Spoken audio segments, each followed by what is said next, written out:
பழனி முருகன் கோவிலில் இந்து மதத்தை சாராதவர்கள் கோவில் கொடிமரத்தை தாண்டி உள்ளே வருவதற்கு அனுமதி கிடையாது என உயர்நீதிமன்ற மதுரை கிளை அதிரடி உத்தரவை பிறப்பித்துள்ளது. இது குறித்து விரிவா நம்ம இந்த ஒரு வீடியோல பார்க்கலாம். திண்டுக்கல் மாவட்டம் பழனியை சேர்ந்த செந்தில்குமார் என்பவர் உயர்நீதிமன்ற மதுரை கிளையில் மனு ஒன்றை தாக்கல் செய்திருந்தார். அந்த மனுவில் பிரசித்தி பெற்ற பழனி முருகன் கோவிலில் நாள்தோறும் ஆயிரக்கணக்கான மக்கள் தரிசனம் செய்ய வருகின்றனர். இந்த நிலையில் இந்து மதத்தை தவிர்த்து பிற மதத்தை சார்ந்தவர்களோ கடவுள் மீது நம்பிக்கை இல்லாதவர்களோ கோவிலுக்குள் வருவது கடவுள் நம்பிக்கை உள்ளவர்களுக்கு வருத்தத்தை ஏற்படுத்துகிறது எனவும், எனவே இந்து மதத்தை சாராதவர்கள் கோவிலுக்குள் நுழைய அனுமதிக்க கூடாது எனவும், பிற மதத்தினருக்கு கோவிலுக்குள் செல்ல அனுமதி கிடையாது என்ற பதாகையை கோவிலின் பல பகுதிகளில் வைக்க வேண்டும் என்றும் கோரியிருந்தார்.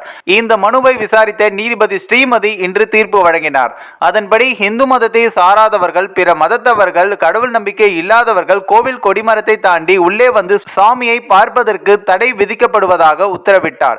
மேலும் இந்து அல்லாதவர்கள் கோவிலுக்குள் நுழையக்கூடாது என்ற பதாகைகளை கோவிலின் பல பகுதிகளில் மீண்டும் வைக்க வேண்டும் என்றும் உத்தரவிட்டுள்ளார். மேலும் கோவிலின் நுழைவாயிலில் வருகை பதிவு ஒன்றை வைக்க வேண்டும் எனவும், பிற மதத்தினர் கோவிலுக்குள் செல்ல விரும்பும் பட்சத்தில் அவர்கள் அந்த வருகை பதிவேட்டில் கடவுள் மீது கொண்ட நம்பிக்கையின் காரணமாக கோவிலுக்குள் செல்ல விரும்பப்படுகிறேன் என்று அதில் உறுதிமொழி அளித்த பின்னரே அந்த நபர் கோவிலுக்குள் அனுமதிக்கலாம் என்றும் தெரிவித்துள்ளார். இந்த ஒரு வீடியோ குறித்து உங்களோட கருத்துக்களை நீங்க மறக்காம கமெண்ட்ஸ்ல சொல்லுங்க. நம்ம ஏஷியாநெட் நியூஸ் தமிழ்